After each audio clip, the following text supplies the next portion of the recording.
Hello, I'm Deborah Malone, founder of The Internationalist and host of Internationalist Marketing TV. Today's guest is Gord McLean, President and CEO of AEF, the ANA Educational Foundation. What a pleasure to be talking to you, particularly about some very exciting news in 2024.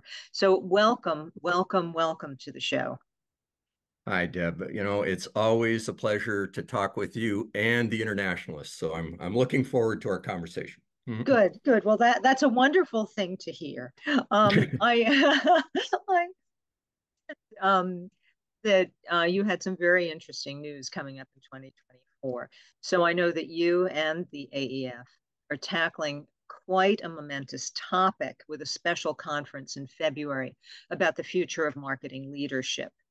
Now, I realize that term is a little bit of a double entendre because it could mean the way forward for current leaders, as well as what that means for building new leaders of the future. So could you talk to us not only about what that means, but I know you've used the term about charting a curricula for modern marketing. So let's start there. Yeah, it wasn't intended to be a double entendre, but I guess it is. Curricula is something we spend a lot of time thinking about here at the ANA Educational Foundation, and that's because our whole reason for being is really to connect the industry to academia. And so to your question, is the curricula for modern marketing the same for our current marketers as it is for our future marketers? I think the answer is yes. It all really emanates from a meeting that the Association of National Advertisers convened 5 years ago with 25 of the top global marketers in the world. And that's where the ANA's Global Growth Council was struck. That's where really the key principles in the agenda for growth in modern marketing were really defined. And we hew very closely to that. Our curriculum really defines those priorities. And what we like to think about, if you think about a current marketer, we like to think that a current marketer needs to have 4 feet and they need to have a foot in every one of these priorities. And it starts with technology and data. It's about brand and creative excellence. It's about society and sustainability. And it's about talent and marketing organization. And that's really what it takes to be a complete modern marketer today. But in the same way, we are taking that as a curriculum. And quite frankly, that's the roadmap for our future talent as well. So more and more, we are working with professors, we're working with students. And our goal is really to ensure that those future leaders are grounded in those 4 key areas so that they have a full 360-degree view of modern marketing for when they enter our industry and they become our leaders. And that, you mentioned our big news. That's why we've themed our upcoming conference. We're having a conference here with many of the ANA Global Growth Council leaders who lead those priorities. And it will be programmed literally around society and sustainability, around technology, around talent, and obviously around brand and creative. But we do that for so many of our things. We have a visiting professor program. We bring you'd find this hilarious. We bring 100 professors into New York. We put them in various dormitories, and those professors they spend a week really exploring modern marketing, experiencing it, visiting marketers, visiting agencies, visiting platforms. Every day is a different day, again, around the 4 priorities. When we do, let me think, other prospects, partner universities. If you think about Northwestern University, one of our top partners, they actually build some of their curriculum exactly around these 4 priorities. So more and more, we're seeing that becomes the organizing principle. So that's a long answer, probably more than you expected. But No, I think that you've made something very complex sound simple, or at least more easy to digest in talking about 4 feet. I sometimes think of the complexity of marketing as one of those Hindu goddesses with 8 arms, all trying to embrace so many different elements. But that does make a very interesting organizing principle. Let me just go back to the February conference for a second, because I know that this is really a momentous occasion, and I'm actually fascinated by the topic. Also, hey, modern marketing, what's next? Postmodern marketing, I don't know. But as you say, a number of the speakers are certainly part of the ANA board and Growth Council, and I know it's like Raja Minar, of MasterCard, whose book Quantum Marketing is now well known. It's also S.E. Eggleston of Unilever, and so just stepping back a bit, because you've got long history in this industry. I mean, what do you see as the major leadership challenges of marketing today, and how does the industry build the leaders for tomorrow? Is it all based on these 4 principles? That is such a huge question. And Nothing like a it's small precisely question. the question that I'm asking Raja and AC. We'll have, Elizabeth Rutledge from Amex speaking to these topics. But I think, just to make it as simple as possible, the real leadership challenge, I believe, and I'll express this a little selfishly from the standpoint of what we do here at the ANA Educational Foundation, but it is for all of our marketers. That is staying ahead of the curve on all fronts. Okay, so if we think about those sort of 4 fronts that we're forging forward on, creativity, technology, societal impact, future talent, that's where we need to be, is ahead. And we need to bring professors with us, and we need to share that with students. But I'll think about, or if I think about where we live, and this is part of the selfish piece, so much of this is about talent and our future talent. And, if you think of that as one of our priorities, if you were to ask 10 CMOs or 10 agency leaders, what's the key to their future growth? I would bet you 8 or 9 of those 10 would say, the key to my future growth in my business is my talent. Then it becomes, so what are you doing about it? Or what can you do about it? And that's where the real challenge comes, is because, we're talking about the future of marketing leadership. Talent is, by its very nature, an investment in the future. And it's hard to get around to. Unfortunately, if you're a CMO, you've got next week's results, monthly results, year results. You've got all of the issues that you're wrestling with in terms of transforming your business and your culture. You've got to stay on top of technology, and you've got to give thought, not just to your current team, but how that team continually refreshes. And I think that's where we come in. And we are trying to do is kind of make it an easier lift for the industry to connect with that future talent, so that they don't have to do all of the hard work to actually unlock that future growth potential. So does that kind of help? As I said, it's kind of a selfish answer from my perspective, but I do think it's the one that is going to make the most difference long term in our industry. Yeah. No, I don't think it's selfish at all, because I think that we've all learned that if you invest in talent, it also helps you. I mean, it elevates the leaders as well, because there's so much else to be learned, particularly in an industry that changes so quickly.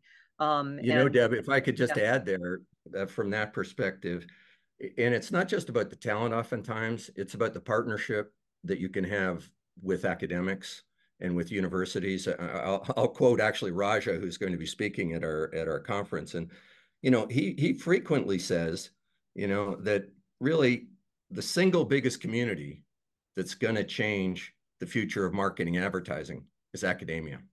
That's where a lot of that future forward thinking is coming from. That's where it opens up new ways of thinking about what our industry is and new pathways to growth. And if we can marry those two, it's going to benefit us, but it's particularly going to benefit those students who are we're all working together to help. So Anyway. Yeah, and I would hope that it also encourages more students to think about marketing as a career. Yeah. Um, well, you've just quoted Raja, so I'm going to quote you. Hardly the same. Well, Okay. no, because I'm you've flattered. often, well, Okay. All hey, right. All it's right. why not, right? You've often said our future marketing and advertising leaders are not just looking for a job, they're looking for a meaningful career that will make a positive impact on society. So, talk a little bit about how the AEF helps them do that. It's very topical. We were actually just discussing this morning about a particular program that we have. We actually have a campaign that we've developed. It's called Marketing, interestingly enough, and it is actually aimed at sort of inspiring and exciting students about choosing careers in marketing and advertising. And it's remarkable how quickly that has been transforming. When we started out back before the pandemic, when we launched this campaign, I guess it was maybe 2019. It was really very much about addressing issues that students might have about awareness, about what is a career in marketing or what are the jobs in marketing, and also reputationally. A lot of students thought, marketing is just about making ads and selling stuff. And we know how much more it is. And think about our 4 priorities and everything else that we have to embrace. But boy, the pandemic really changed things. It really changed things for students. They had over 2 years of terrible disruption, remote learning, quite frankly, not having access to the best in terms of, teaching cases. And, there are all the, associated social issues that came with it.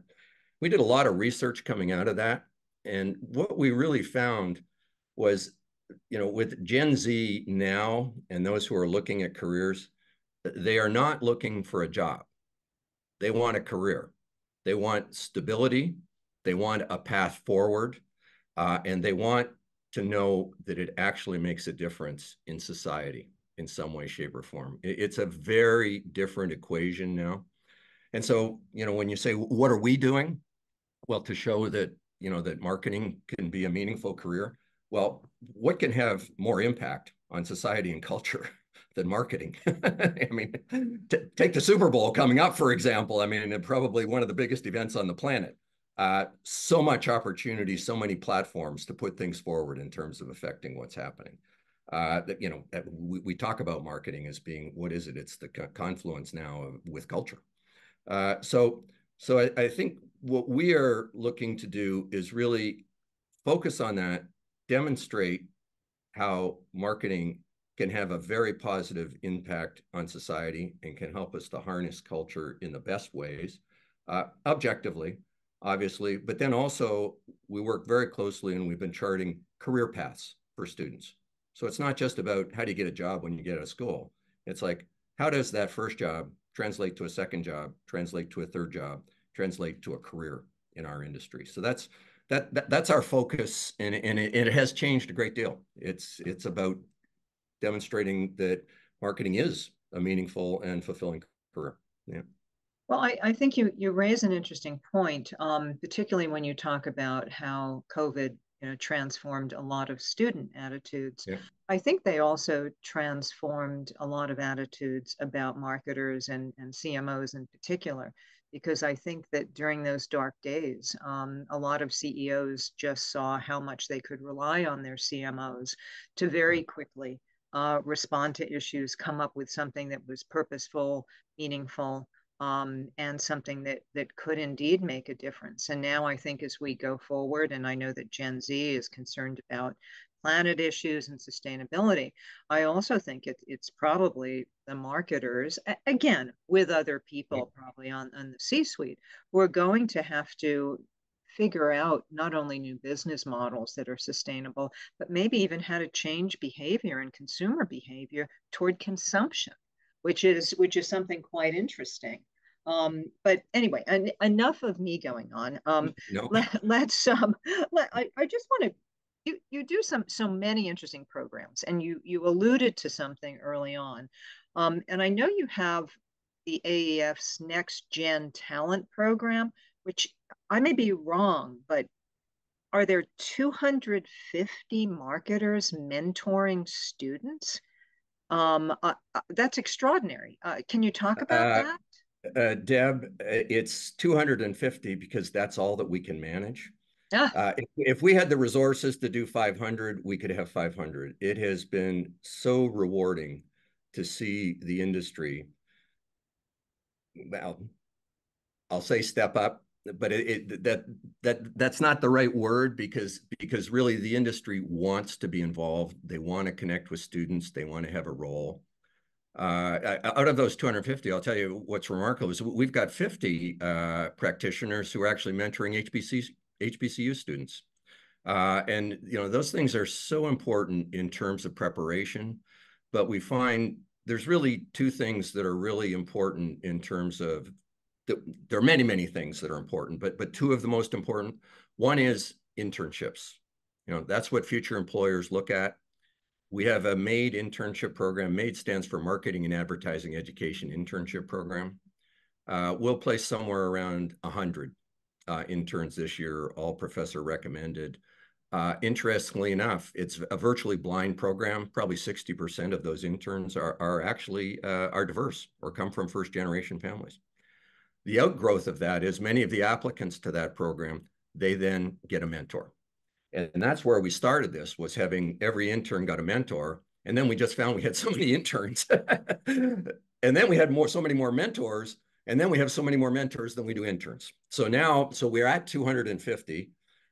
It's a very rigorous program. And what has been really wonderful to see is many of the mentors, say from last year, have stuck with their students who might be juniors. It's not just about a 10-week internship program in the summer. They continue to sort of be wing people for those interns. They provide them with guidance, and some of them have even ended up hiring their students into their companies after they've graduated. So it's a remarkable program, and I think it's one of those things that as an industry we should be prouder of. But I think maybe we've been hiding our light under the bushel basket for a little too long on that one, because it's making a tremendous difference. Yeah. No, it's interesting that you say that, because I do recall one of the many things that I recall from Masters this year is Yeah. that Coca-Cola CMO Shakir Moin had mentioned that one of the most successful things that he's done throughout his career is having a shadowing program Yeah. where new recruits just follow him Yeah. around, and it's, I guess that certainly gives you a realistic, idea of what goes on. I'm curious though if it goes the other way.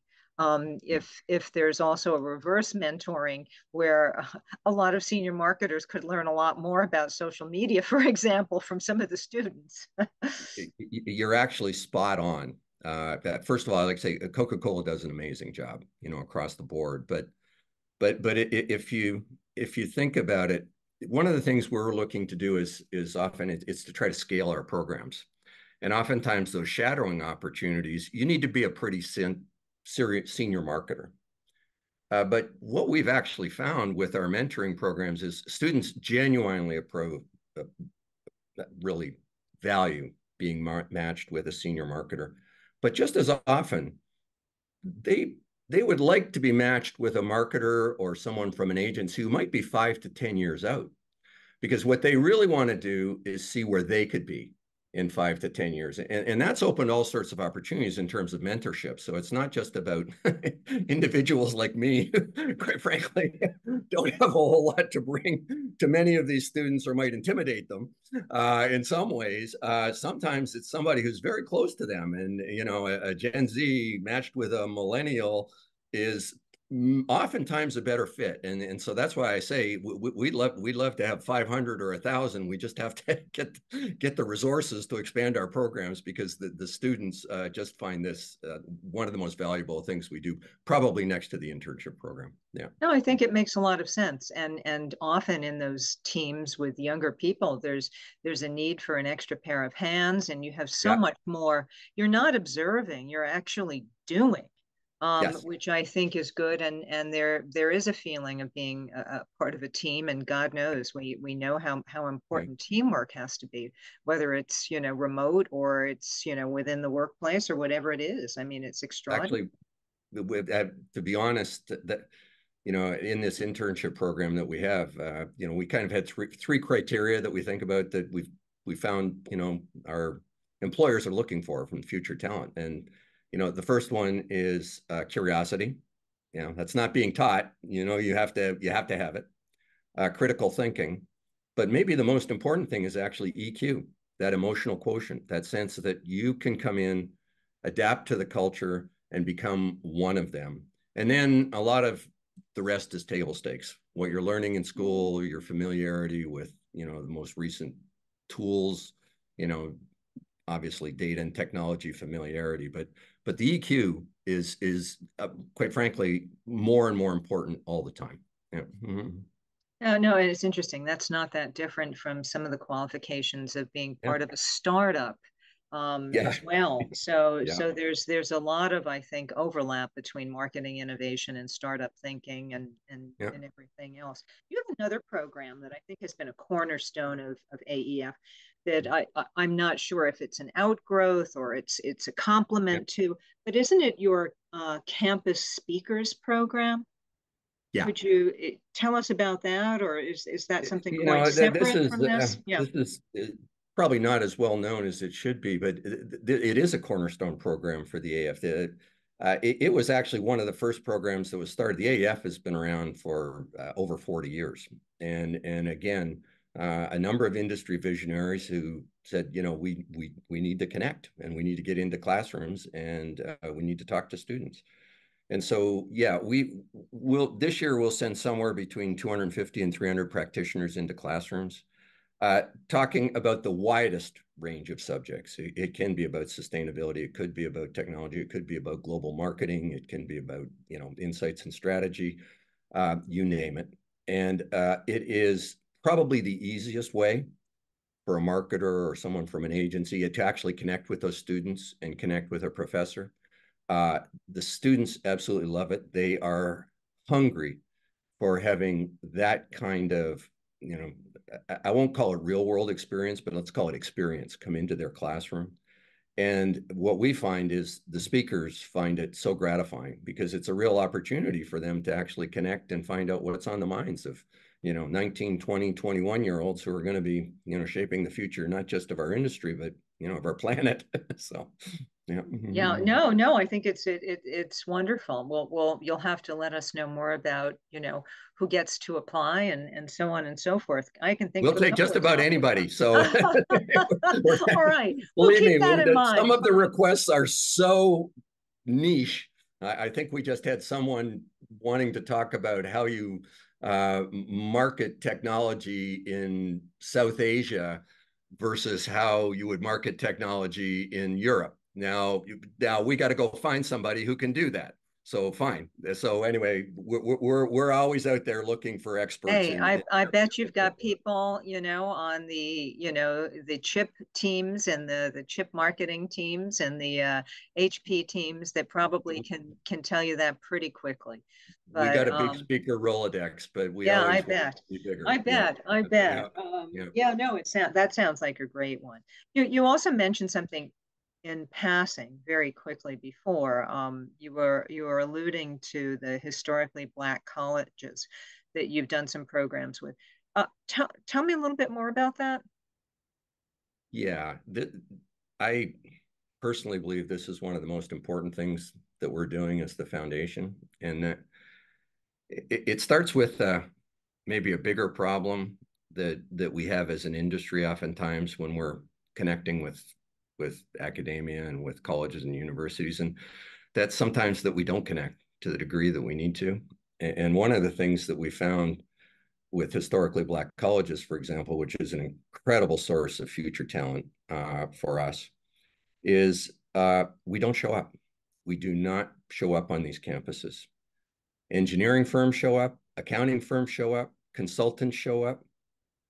Our marketers there, not nearly as much as we need to be. Our agencies there, not nearly as much as we need to be. As a result, there's actually a shocking lack of awareness among those students about the fact, as we were talking about, that careers in marketing and advertising can actually be incredibly meaningful careers, and they can be very relevant to what they're interested in. So what we've been finding is, and this has been remarkable. I mean, we have a program. It's called A&A University Membership Program, where marketers donate actually A&A memberships to schools, so that those professors and the students get exposed to all of the content that an A&A marketer would get, and then there's all sorts of connections that is made between that school and the donor company. Well, we now have 46 historically Black colleges and universities that are A&A member companies. And every one of those is now connecting with a marketer who donated a membership to them. And then we are activating that. And we have four of our AEF board members are actually alums of historically Black colleges and universities. And one of them is a dean from an HBCU. They are driving this initiative. It's a program called HBCU Campus Connect. We just had a conference at Clark Atlanta. We had 300 students from Clark Atlanta, a few from Morehouse, Spelman, came together, about 50 marketers connecting, a little bit of career counseling, networking, really making connections. I believe a few internships were established, but that is far rarer than it needs to be. And so we are building out that program, and it's sort of one by one, school by school, but also conference by conference. And then the other piece of this is the HBCU alumni community. We have 200 HBCU alums who are working, that we've identified, that are working, whether it's at marketers or agencies, and we're trying to harness them as a community as well to help connect us. So we're making progress, but that one, we have a long way to go, but it is hugely, hugely important. Yeah. You know, another wonderful program that might be hidden under a bushel basket for now, but still, I think very, very meaningful. That's wonderful. Let me turn to another topic. It just so happens to be one that I find fascinating, and that's the issue of sustainability. And I understand that, as if it's not enough in February to have a major conference on marketing leadership, that you also have something at the Smithsonian on sustainability with 50 professors. Tell us about that, and also tell us what that means to the future of marketing. Yeah, maybe just a little bit of background. You know, talent is one of our focus areas. We really have two key focus areas, and talent, obviously, and our future talent, and entry-level talent is a key stream for us. The second one is actually, it's sort of advancing the understanding of the role of marketing and advertising in society. We have an academic journal. We have a professor network of somewhere between 4,000 and 4,100 professors. Our editor for our academic journal, our lead editor, is actually at the Smithsonian as a senior curator there. So what we try to do is bring professors together with the industry to specifically address topics that relate to the impact of marketing on society. And so last year, our colloquium was on gender equity. The year before that, it was more around diversity, belonging, those kinds of areas.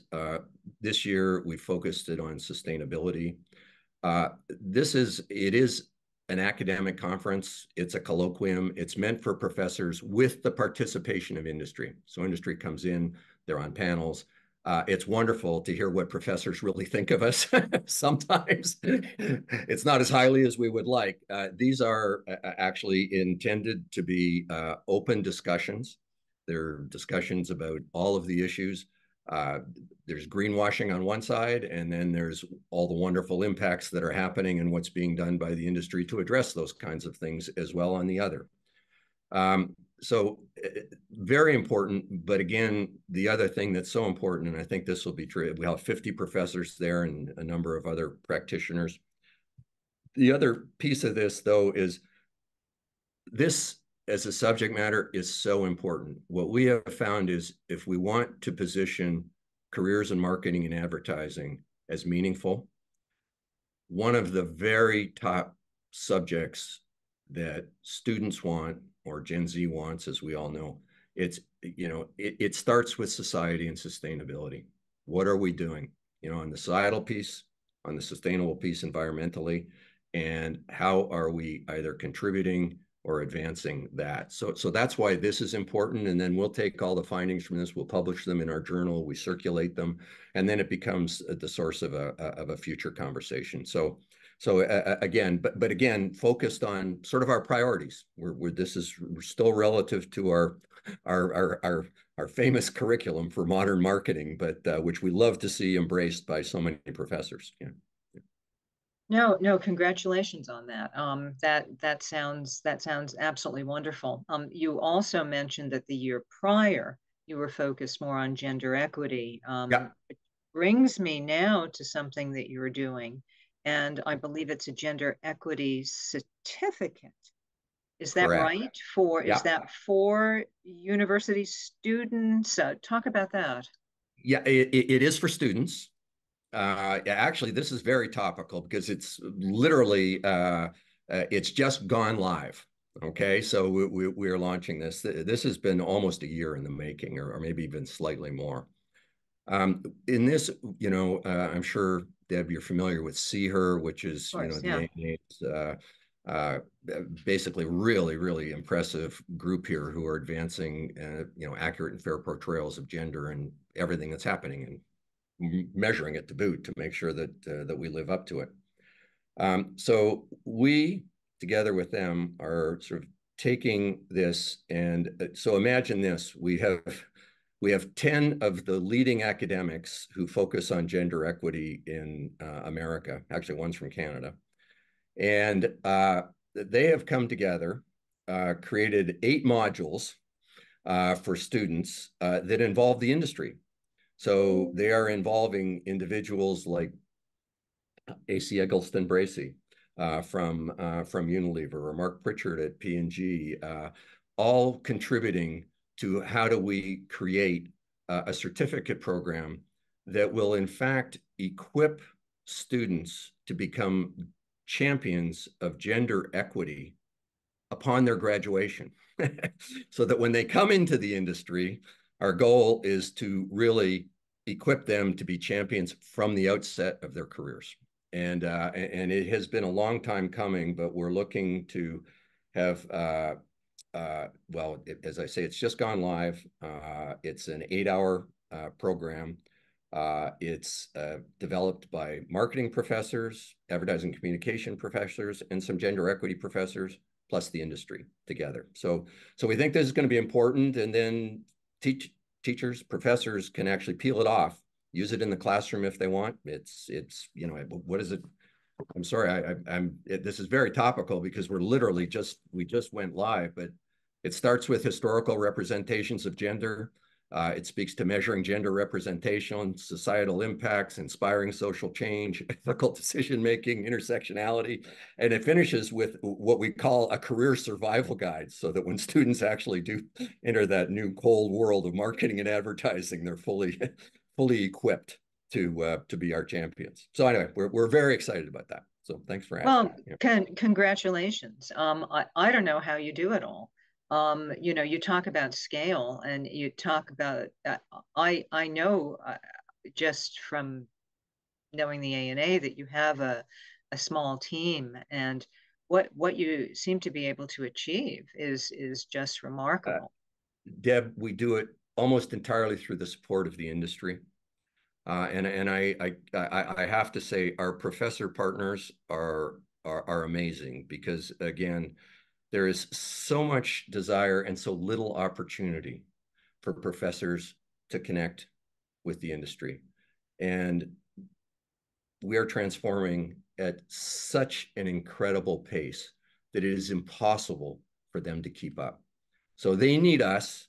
They're prepared to help us, and the industry is recognizing that. So this is what we're doing, is coming together to really try to advance this. So in our own small way, we're succeeding, but our goal is to scale these programs, and that's the path that we're on. Well, it is absolutely remarkable. And well, you've given us a lot to digest. So let me just ask a very simple question. Despite all these new initiatives, I have a feeling that you have even more in store. So what's next? What else is on the agenda to achieve, or have we really hit it? Saying scale, yeah. You'll probably find this funny, but we don't have anything next on the agenda. What we have are incredible programs that are succeeding in connecting the industry to academia and vice versa for the benefit of students. Our focus is on driving scale. But if you think about something like See Her Education, so that's more and more, it's really a curriculum. It's a curriculum that we're driving through the classroom, through our professor network. We want to do more of that. We'll be doing something this year with Engage Responsibly, which is about, obviously combating hate, working with the Engage Responsible team here in the ANA. Those are the kinds of things that we want to do, but I wasn't joking when I said, if we've got 250 mentors, we'd like to have 500, and maybe someday we'll have 1,000. And, if we've got 75 or 100 interns, we'd like to have double that. So I think our job now is to take the foundation that we've laid down and just keep growing and growing and growing. We'd like to be the Topsy of educational foundations. Well, that certainly sounds noble, and it sounds like it isn't easy, but I think given the passion that you've expressed, it sounds like it's doable. So we'll just have to watch to see how long it takes to do. And I have a feeling it's going to be faster than you think. So anyway, well, thanks, Deb. And I hope you can join us at NYU. It's going to be a fabulous conference, and I'm sure that our speakers will be able to speak to the future of marketing leadership far more articulately than I just have. Okay, so. Well, it would be a pleasure. All the best with everything that's happening in February and beyond. And I'd love to keep up with you, because these programs are meaningful, and thinking about the future on a number of levels, whether we call it a double entendre or not, is really important. So a pleasure. Thank you so much, Gord. Yeah, I really enjoyed this. Thank you very much. The Internationalist focuses on the continual reinvention of marketing by highlighting inspirational marketers around the world and their ideas as they move the industry forward. Internationalist Marketing TV shares these perspectives through interviews and personal stories. Thanks so much for watching. If you find this kind of content helpful, please click like or subscribe. Again, thanks so much.